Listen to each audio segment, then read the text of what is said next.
Hello? Hello? That's better, probably. How's that? Yeah. Okay.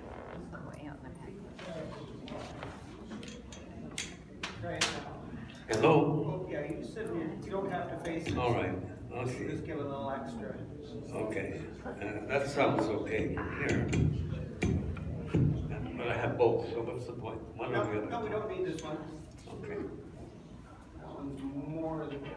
Yeah, I think so. Better for me to and things that you have to be complicated about. How do you address the opposite? Yeah, me too.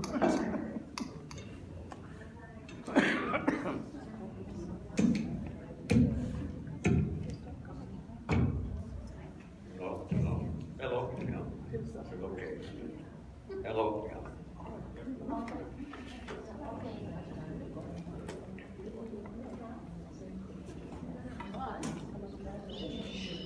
No instructions.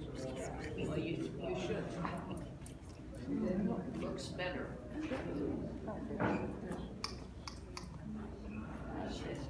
That way, the other way.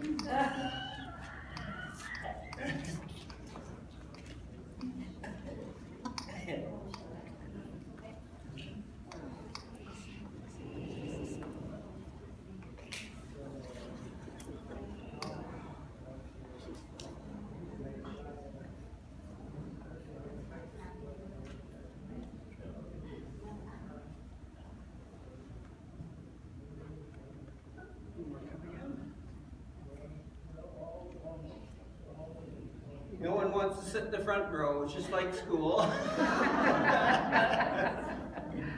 and get the strap. I'll sit in the corner. Here's what I used to do. I do that for choir performances, and just before the choir starts, I do this. That's a great idea. No, that's fine. It's okay. I can hear it now. Would you like to come a little closer? Might be able to hear it a little better.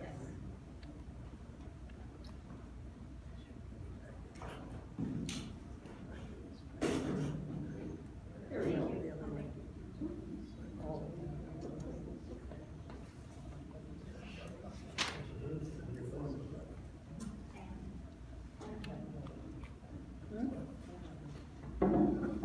Would you like to see here, John? James? We'll give John this one, it's a little easier for him. There we go.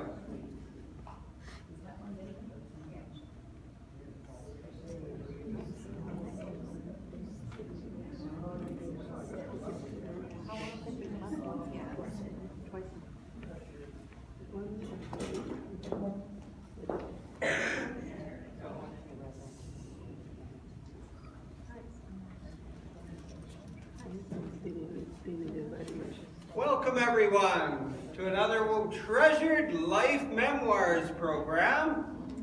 As you've seen in the notice, originally the general manager Devon was scheduled, but he has other commitments today, so his talk has been postponed until the following month. So in his place, very graciously, Constantine Salamis has offered to be your subject today of interest. So let's give him a warm welcome. Well, this is going to be done in 3 parts, and after each of the parts, there will be opportunities for the audience or Doug to ask whatever questions they like. I think that's probably the best way of doing this. I was born in Montreal in the early 30s during the height of the Depression. My father and mother were of Greek descent. My father born on the island of Samos, and my mother in Sparta. Most of the Greeks in Montreal, and certainly in the pre-war period, were probably from Samos and or Crete, I would say. I'm going to start off by introducing my father just a little bit, since he was such an enormous influence in my life. Father, born in Samos, as I said, was head of his family at the age of 17. he had to support his mother and his two siblings, given the death of his father a few months prior to his birthday. There was only one option open to him, given the poverty of Ottoman-ruled Samos in the end of the 19th century when he was born. That's 1893. For me, it was a coin toss, for my father, I should say, a coin toss as to whether he would go to South Africa or North America. Fortunately for me, otherwise I wouldn't be here, it was North America. He got on the boat and got off it at Wheeling, West Virginia, suffering from typhoid fever. He went into quarantine and not speaking a word of English, mind you, at this point. High school grad, that was about it for Dad then. Waiting for a cousin who didn't show up, basically, when he arrived. So he was completely in the dark. He must have felt near suicidal. I think most people would be horribly desperate in most circumstances. Anyways, Dad made a career out of working all over North America, initially the US and then Canada at the end, as a waiter, and decided that he wanted to further his education. So he first started off, I would say, in Canada, crossed the border to Winnipeg, worked at the Fort Garry Hotel, and then went to Vancouver, from where he applied for entrance into McGill. Dad graduated from McGill in electrical engineering as the first Greek ever to go through that institution, certainly in engineering. As you might guess, he was a rather powerful personality at this point. In fact, he was in the 40s, at the end of the Second War, he was decorated by the King of Greece for assistance given to Greeks during the invasion of Greece in 40-41. So naturally, he wanted me to pursue engineering as well. I wasn't so sure what I wanted. I think that's kind of common to kids in their teenage years, 17. But it sounded like a good option, and I wasn't quite sure of it at the time. I had lots of interests and probably had trouble focusing on any one of them. I think that was the real problem. Anyways, long story short, I struggled through mining engineering, graduating in 1956, and tried to pursue, that's the right word, an engineering background by working underground, initially at a mine, 2 mines in fact, at which time I discovered that I was severely accident prone, almost coming to an end on 2 occasions.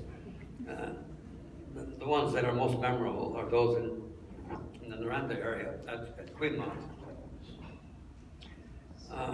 I was buried in sand very quickly up to my waist on one occasion when I was poking a rod up a vertical shaft, and all of a sudden the sand in it came down, whoosh. I took 2 steps and was buried up to my waist in it. But more forgetful in a way, I might say, there was another occasion when I was standing on an embankment about 5 feet wide, 40-degree slope, hardened sand, in which I started slipping down the slope. At the end of the 5 feet was another shaft going down 150 feet. To make things worse, I knocked my head against the rock on the side. The lamp went out, and so I felt myself sliding slowly towards an abyss. Put up my hand, grabbed the rock, was there, called my partner, who should have told me about wearing a safety belt. That wasn't my fault. And that was it. But anyways, I came to the conclusion that perhaps it was safer for me to work on surface, doing mining exploration, rather than being involved in the development of a mine. Okay. I'd had some experience in exploration, working in the Laurentians, looking for titanium deposits successfully. So I knew something about it. Fortunately, in the mining curriculum, which addressed everything from civil engineering subjects to geology, I cottoned on to the geology and physics courses, which I liked a lot, and thought that might be the true introduction into the game. Fortunately, I then got a job in Val d'Or, working for an established consulting firm. my mentor was a gentleman by the name of Theodore Kulomzin, a Russian. The office was full of Russians at the time, I remember. And I was very fortunate to have 4 wonderful years working with him and under him in an active mining camp like the Abitibi. We stayed in Val-d'Or for about 4 years, during which time I met Kathy, my wife Catherine. I have to say that I met her initially in a dentist's office with her mouth full of clamps. So I said to myself, well, she looks okay that way. It's going to be all right after the clamps are out. So anyways, she was part of a Greek family in Montreal, known to us. She had been a model prior to my meeting her, and had an interest in fashion design. Later in Morin Heights, Kathy was responsible for the organization of an English theater group, Theater Morin Heights, which went on for a number of years. In fact, it's still in existence now. She not only co-founded it, but acted in a number of the reviews there. Fortunately, I can remember one occasion when we got costumes from Stratford, a whole bunch of gorgeous costumes. Of course, that costume library had been building up since '53 when the Stratford originally opened. Anyways, we, at some point, started realizing that it wasn't really we weren't going to really make a go of it, Val-d'Or, because the mining business was kind of in recession until the mid-'60s. So I then applied for a job working at the United Nations as an expert under something known as the United Nations Development Program. What basically it was about, and that was early in the day, was looking at underdeveloped countries, as they were then known, to look for metallic deposits and whatever might be there. And clearly that was an opportunity. So initially, I was offered a job in Bolivia under the pretext of being a great fisherman, and that fishing in Lake Titicaca at 14,000 feet would be wonderful because the Canadian fish had expanded lung capacity and grown to enormous sizes. Anyway, that was not enough of an inducement for me, so I hung on and waited. I did. I showed an interest in Cyprus, which at the time was kind of under siege. There was a lot of commotion between the Turks and the Greeks at that time. But unknown to me, I would not have been eligible for that since I could speak Greek and had a Greek name. I thought exactly the opposite would be true, but apparently the idea of a possible conflict of interest was there. We were, though, offered a job in Nicaragua, which we took an awful lot of thought over because this was kind of a Wild West country. And Kathy, then 23, has never really been out of the city, well, out of Val-d'Or, I should say. And as one of our friends advised us that she might have a hard time there. But being a good scout, she consented to go along with it. So anyways, for this first part, which is now over, are there any questions from the audience? So that must have been quite a culture shock for your wife. It was indeed. It was indeed. What were the living conditions like? Well, there was, in all of these countries, there's kind of gated communities for expats, you know. That was just starting up in the 60s when I was there. It was okay, except the possibility of theft was enormous, you know. We had, at one point, we had a guard in the barrio, or the suburb that we were living in, who was very well armed and seemed to get beaten up about every second night by intruders coming into the area. It wasn't easy. It certainly wasn't easy for Kathy. What was the temperature like? The climate? Good question. When I arrived in, I remember this so well, when I arrived in April 1964, I had been snowshoeing in northern Quebec prior to that, and arriving at the airport, the temperature was about 103 degrees, and I stopped and asked myself very quietly, did I make a mistake in coming here? You know, how can somebody possibly work in this kind of environment? So that was a tough one. The place was a garden in terms of fruits and vegetables. It was okay that way. As I say, the threat was always there, and remember that it was a dictatorship. which I'll describe in a few more minutes next time around. Any other points or questions here? Okay, now, I think it's kind of interesting to talk about the geography and the politics of the place. Nicaragua, Central America, the Cordillera runs right down the center of it. The western slope, or the Pacific slope, is very dry. The eastern side suffers as much as 400 inches of rain a year. So we had to contend with both of those conditions, having projects both sides of the Cordillera. Flying from one side to the other was kind of hairy as well, because you could leave Managua in bright sunshine and then find yourself in a deluge as you crossed over into the other side. We're talking about the mid-60s, those no communications weren't what they are now, by no means. On one occasion, the flights, I should say that politically speaking, I discovered what one does in order to have a dictatorship in a country. You have very good roads to the border, you control the airlines, and you control the major shipping company, all of which the Somoza family controlled, including, as I say, the airlines.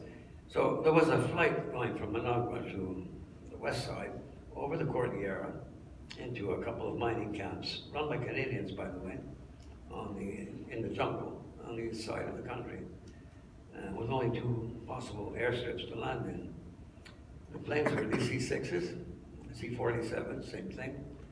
And one time, I recall, flying over to the eastern side, encountering this deluge, complete wipeout as far as visual stuff is concerned. But adding to my consternation was going up to the front and talking to the pilots. And it was then that I perceived a little small ball compass on top of the plane. As we know, having ball compasses in cars nowadays, you'll see that compass wiggling like that. And that was all they had for navigation in those days. So, my God. And we were frequently flying below the top of the highest mountains, you know. Anyways, couldn't land at point one, couldn't land at point two. The last point, and that was the point of no return. A small hamlet on the east coast, a place called Puerto Cabezas. And so I was with him in the front as we were looking for a spot to come down, couldn't see a thing. And luckily, they just saw a corner of what looked like the runway. The DC-6 came down, bounced very heavily on the runway, and fortunately came down again on it. Well, we spent 2 or 3 days in that horrible place with the rain coming down. So that was it. There were some significant experiences that were kind of fun to narrate in the country. Working in exploration, especially in the 3-layered forests on the east side, I had hired, they were called mosquito Indians on that side. They're basically mestizos. I'd hired 4 or 5 of them as a group to help me do work around the existing mine there, which was run, as I say, by Canadian companies. And but one particular day that again memorable to me was walking on the edge of this community through an area of second growth. And anybody who's worked in the woods knows that in primary forests, you can see where you're walking ahead of you, but in areas of second growth, there's fairly high grass, and you can't see where you're going. Anyways, as I was walking down this trail by myself, with a hammer in my hand, my right foot went down and all of a sudden started sliding to the right. And I said, what's going on here? And I stepped back, and I realized I'd stepped on a gigantic snake. The biggest side, on one side of the trail, unfortunately, and the other side, the tail on the other side. Probably a boa constrictor, but I didn't take the time to find out. Another occasion was I run in with General Somoza himself, who was, by the way, later assassinated in Paraguay. Anyways, this was in a steakhouse outside of Managua, and a colleague and I went for supper that evening to this steakhouse, a very good one. But outside parked was an old Buick, probably late 30s Buick, with bulletproof glass, and the Nicaraguan flag flying in the front. So I thought, it must be some important guy, individual here. They shouldn't have let us into the restaurant, but they did. So my friend and I went in, only to find out that we were 2 tables removed from General Somoza. The other tables surrounding him were all males, about a dozen of them, all very anxious looking at me and looking at my colleague, trying to figure out who we were and what we were doing there. Bearing in mind, of course, that General Somoza's father had been assassinated about 20 years prior to that event, so everybody was very jumpy, to the point where I was afraid to put my hands below the table, and justifiably so, because once or twice when I did that, I could see everybody hunching like this, ready to reach for a gun, and, you know, they were all goons. We were the only paid customers in the place. So, after supper was over, somebody blew a whistle, the general got up, I could see the bulletproof vest that he was wearing, and they formed a conga line, a dozen of them in front of the general and his girlfriend, back out to the car again and gone. So that was kind of fun.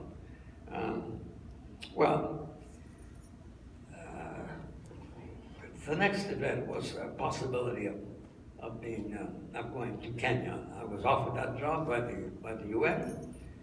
The big problem was, I shouldn't say a problem, the anxiety that I had was in getting Kathy to say yes to this. Because she didn't have an easy time of it in those 2 years that I was in Nicaragua. But she consented, and in spite of the fact that she was halfway through her pregnancy, she decided to go along with it. I went ahead. Now, this was a complete change of atmosphere. Kenya in the mid-60s, post-independence, was a paradise. All the parks were full of game. The restlessness from earlier years was over with. All was forgotten. I might add that in the Tsavo Park, I recall that the concentration of elephants was 10 times more than it is nowadays because of poaching. Anyways, we had a great time there. Our son George was born in September of that year, and toward the end of our stay there, 1 year only, we made the decision to go back to Canada after 3 years overseas, which we did. I was offered a job in Quebec City with a para-governmental organization called SOCAN, which was basically the brain and the child, if you like, of René Lévesque, kind of an Operation Bootstrap. Quebecers felt that they had to impress Canada in terms of, you know, exploration expertise and stuff like that. Myself and another chap were the only non-francophones amongst the cadre, maybe 30 or 40. I guess I was the lucky one there because I was instrumental in the discovery of the first mine. I should say a zinc silver mine in Val-d'Or, and I was cited for it by SOCAN.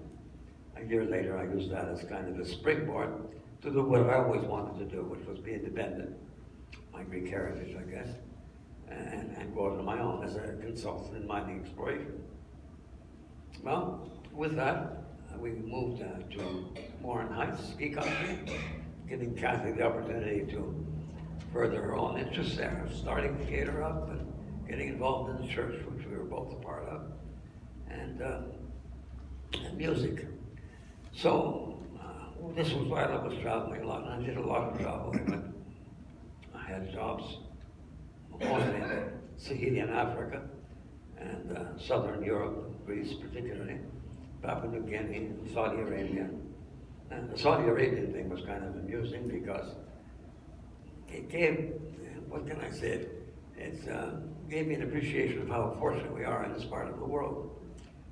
The story goes this way. On the plane going from Athens to Jeddah, we were sitting next to me was a Greek who had been in construction, building those enormous airports in Saudi. And so I said, well, we've been there for 3 years. Are you a churchgoer? He said, yes. So I said, how do you practice? How do you practice your religion in that place? He started laughing. Is that okay, Claire? Bring it closer. Okay. He started laughing at that point, and he said, well, what we do is that if there's 25 people on the manifest for the job, there's a 26th person there who doesn't show up on the job.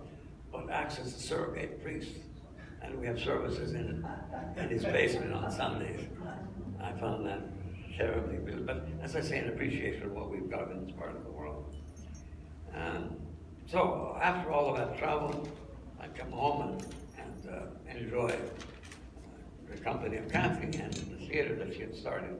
If I may ask one question about the mining exploration, what did that entail? You were out in the field looking for minerals. How do you go about doing that? Well, there's a whole bunch of allied fields, and all of which, what can I say, contribute to the finding of a mineral deposit. One is geochemistry, and actually measuring the chemistry of the soils at different soil horizons. I would say that the most successful technique in Canada, and our Precambrian, is geophysics, because in northern Quebec, or northern Ontario for that matter, you're dealing with maybe 3 or 4% rock outcrop. So you have to try to figure out what the other 96% looks like.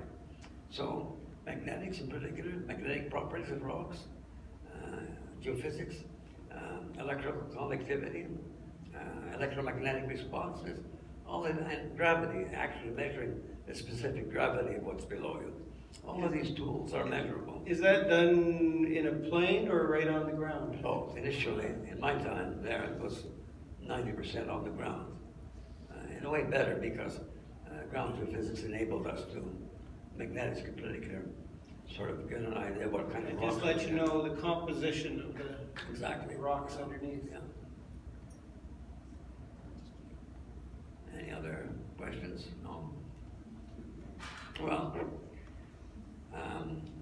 in the latter years of consulting, I formed a mining company with a colleague in Quebec City, in Burkina Faso, a place that I spent a significant amount of time. Because to me it was, well, if you can imagine a place easier to prospect than that, I had difficulty. There's no bush there, it's a Sahel. You're at the south end of the Sahara Desert. You have rock outcrop, a fair bit of it. And chemistry works very well in those environments because given the oxidation of the rocks. So we formed a company, and we're fortunate enough to participate in the discovery and development of 2 gold mines. And I was consulting for the government on a zinc deposit, which all of these are still in production as far as I know. They started production around 2004, 2005, and are still going. And it's important for the country because, primarily because you're looking at a place with an average income of maybe $300 per capita. I think the mining industry now, which was basically zero when I first went, is something like 24% of the tax of the income of the country. So it wasn't, I feel good about that. And the countries you were in, were they primarily, did you have to worry about language? Well, I went to all of the Francophone countries on the west side. I spoke English, of course. No, not really. In Saudi Arabia, everybody speaks English, no problem there. Papua New Guinea was the same, an interesting place. No, the very last project I was involved with was one which was not as successful as the others, I'm sorry to say, because it was the one public venture that I got involved with. I was president of a small mining company that explored my idea of duplicating subbrain. Now, we've had a bit of some references to meteorites here. I think when Howard Simcoe here came and gave some wonderful talks on meteorites. My story actually starts from there and goes the other way. There's an economic significance to meteorites, and this was borne out in Sudbury, where I'd done some consulting. In that, the meteorites themselves were thought to have been, just finally came to be accepted, if you like, that meteorites were a possible source of the vast nickel copper ores in Sudbury. So, where else on earth to look? In Sudbury, to sort of tell you what it was about, you probably had a bolide or a meteorite the size of the one that landed in the Gulf of Mexico, the biggest one of all, destroyed dinosaurs. In the case of Sudbury, you had a 200-meter wide crater. It was probably formed by a 10-kilometer bolide or meteorite impact. And it was finally, it was accepted that the meteorite itself was a source of nickel. That was late in coming, in the late 90s, I would say. Anyways, long story short, where I got it wrong was that Sudbury is about 2 billion years old. Manicouagan, which was the biggest meteorite site that I settled on in central Quebec, and the third or fourth largest on Earth, was a relative youngster at 250 million years. So, if you stop and figure out the amount of erosion we've had on this Earth in those near 2 billion years of time, Sudbury got down to its roots, to the bottom of the melt sheet, in other words, where all of the nickel and copper was formed. And in fact, Sudbury was found in a railroad cut in the 1880s, 1890s, I think. So that was Sudbury. Unfortunately, in the case of Manicouagan, because of the lack of erosion, the target area was probably been a couple of kilometers down. So we'll have to wait another billion years or so. So basically, that's my story. I want to talk a little bit about my family here, though. I take pride in my family, my 2 kids and my wife, and their ability over time to overcome a whole series of adverse circumstances. And for Alexa, who I'm very proud of, and there she is, right in the middle, behind the camera. Hey, everybody. I want to tell her how grateful we are for her urging us to come here to the village in particular after 40 plus years in the Laurentians, and for all of the help she's given us. Alexa has a thriving practice in leadership, both for government and industry. Son George has turned up, followed me in my tracks, and has had a very successful career in small, medium-sized, I should say. They're now getting to be big mining companies, Vancouver-based, unfortunately, far from here, which have done very well in recent years. And Kathy, who's overcome all of those health problems over time, and providing me with 58 years. For someone who was as footloose as I was, I think that was a benefit. And I want to thank her in particular very much for all that she's given me over that time.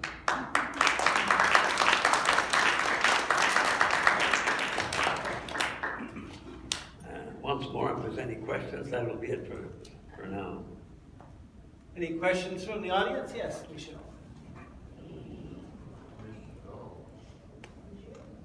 You've been a very busy man, but we know you're very interested in the cinema. Where did that stem from? Yes. Well, that's a good question. My father I would say, was kind of a victim of the Depression in 1929. In order to support, he'd been practicing as an electrical engineer, communications, back then, as far back as then. Anyways, in order to support his family, he was a bookkeeper for a number of enterprises in Montreal, one of which was a theater in Notre Dame Street. It was the old Griffintown area, in which the owner, at one point in the mid-30s, it was really the trough of it all, gave my father the keys and said, "Here, it's yours, I'm leaving." As simple as that.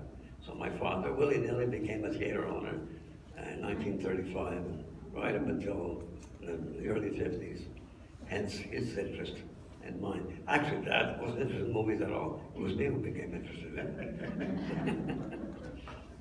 And we're fortunate because of that.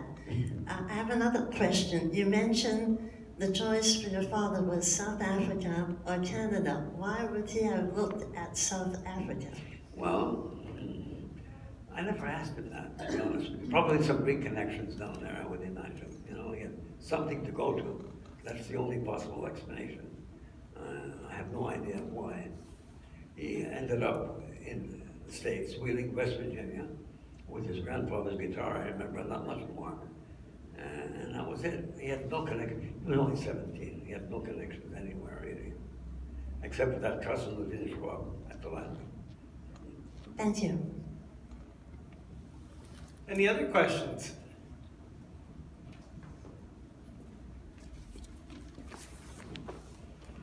You told us what you did once you started digging, but how did you decide where to dig?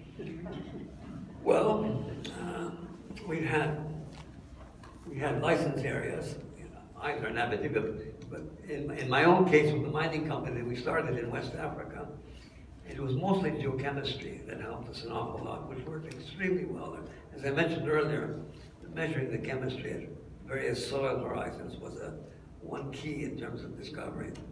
And what we had to go on there was a great number of showings, partially worked areas by local gold diggers, if you like, which was very helpful to us. So Very helpful to us. local people had located areas that needed further research.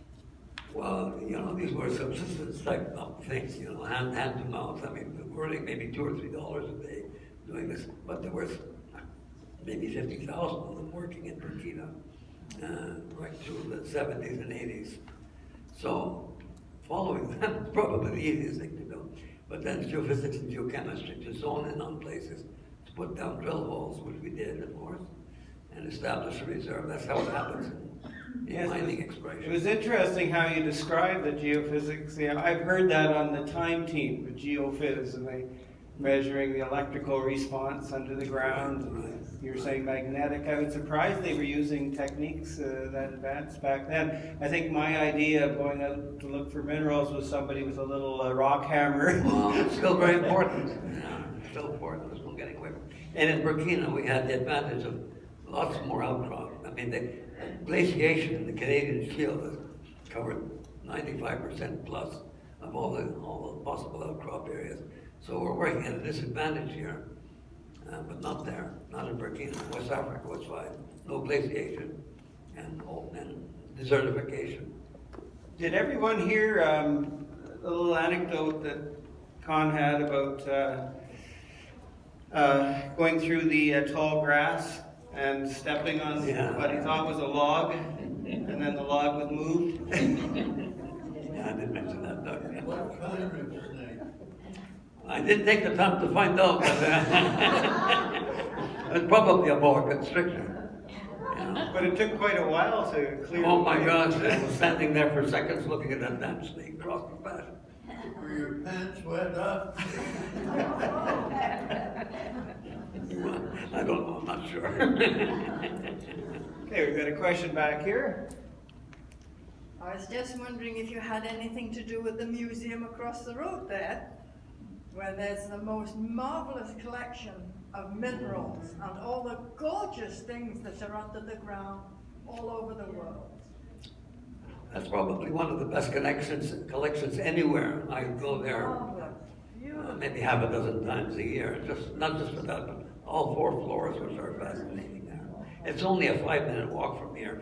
Well, perhaps Aileen might be able to get a hold of you. Maybe you'd be gracious enough to give us a little tour there. We can go there on the bus. Sure. It'd be lovely to have you as a tour guide on a mineral exploration. Do you know, I used to bring my kids to the Museum of Nature when they were little kids because they love picking up rocks on the beach. Because we spend our summers in the United States in the Adirondack Mountains. Right. And so we would come back home and I'd take them to the Museum of Nature so they could do their rock trading. Do you know if that still happens over there? I don't know. You don't Couldn't answer know? that. The great thing about that museum is that it's not a static one. It has scientists that are attached to it who are doing new work in almost any field you can imagine. So if you do have a kind of question that you pose, you could phone up someone, I think on the Quebec side, who's attached to that museum. Is that museum that's in, because there's a museum place in Elmer off Pink Road. I think that's it. Where they do all the restoration of all the exhibitions they put in the Museum of Nature, Canadian History, and the Science Tech Museum. Very Is that likely. the place? I think so. All the scientists are there. So you're not far from there, I guess. No, I'm not. 10-minute drive from there. Okay. Con, did you ever start a mineral or rock collection yourself? I did, but it ended up in our garden, so I don't. Nothing valuable, I hope. I know, man. What about your connection with the UN and your work? Yeah. Well, the UN does many things. It deals in health, it deals in mind development, and water supplies, you name it. I mean, they cover the whole spectrum of services to the developed world. And it was just the UNDP, United Nations Development Program, was just one part of it, you see. Significant in the 60s, less so. I wonder if it even exists. Probably not, because it was to give some kind of incentive to third world countries to at least explore their minerals. And that's best done by private companies, frankly, rather than by governments. Because I tried to convince the bank, for example, to look at all of these wonderful prospects that the local gold workers had. And it would have been a minimal program. I said, oh no, we can't do that. We're going to put something in an aircraft and fly over the whole. I said, for goodness sakes, a few $1,000s on each of these prospects. I'm sure something will come out of it. Eventually it did, by private companies, you see.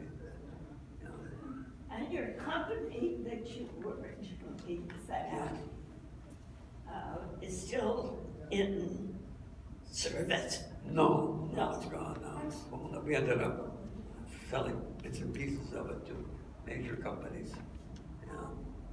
Although my son's company is very active.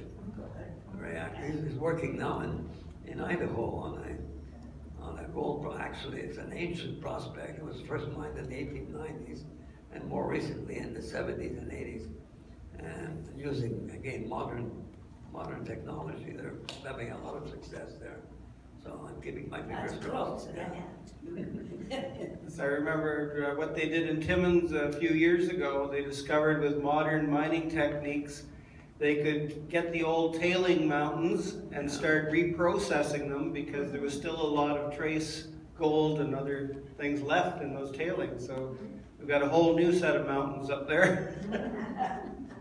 Well, Timmins, of course, started off as very high grade. Those were extremely high grade mines, the Hollinger and the McIntyre. And so what ended up in the tailings dump would be ore today, or was certainly today, and was, as you say, reprocessed mostly in the 70s, I guess.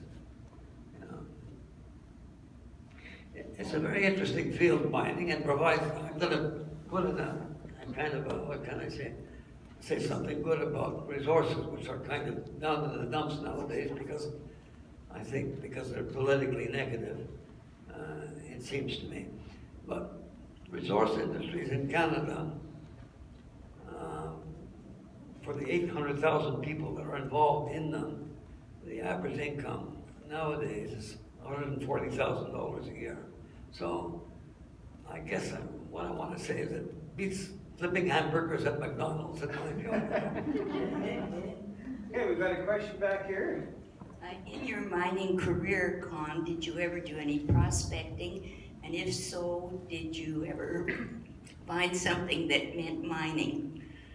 Well, always for other companies. In Canada, working for SOCAN, for example, I was an employee of that company. It was only when we formed this company in Africa, in Burkina Faso, that we had success in finding something that we had to spin off to major companies.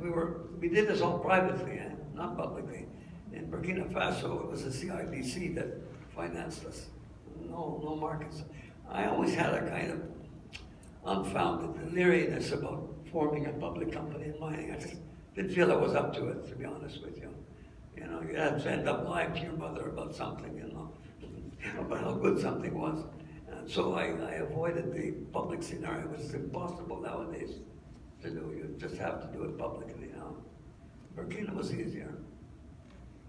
Now, Connie, I remember you mentioned working with a lot of Russians in one company. Yes. And when your mentor. Yes. He was a Russian.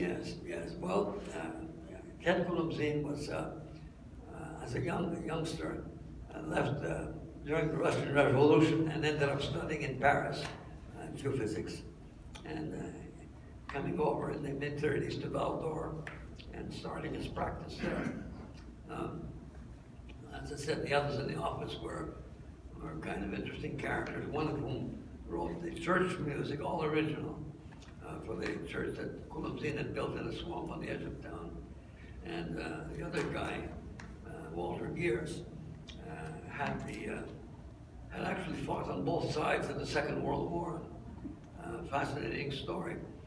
He was an actor, started his career as an actor in the 30s during the Stalin purges, and was forced into the Soviet army with the war, part of the siege of Leningrad.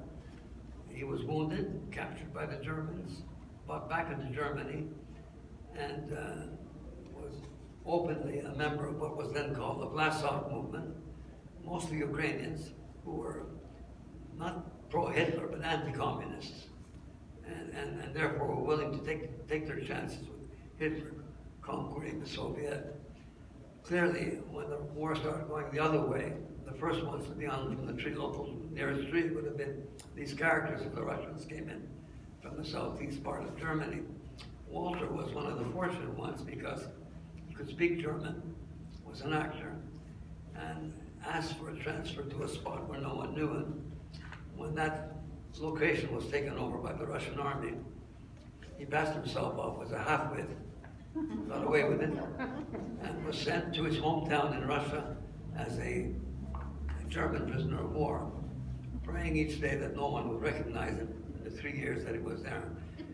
In part to maintain that alias, he had to invent an aunt in Hamburg, some form of correspondence, because over that period of time, if someone didn't have any correspondence, it would become immediately suspect.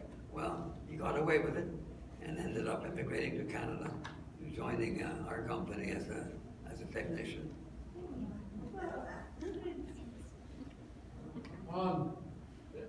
What did you do with your electrical engineering? My dad was the electrical engineering. I was the mining engineer.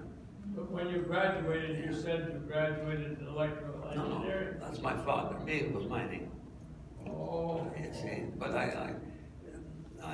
in the mining side, we did everything from soup to nuts. It was kind of a cafeteria course, including geology and physics, and that's what really interested me.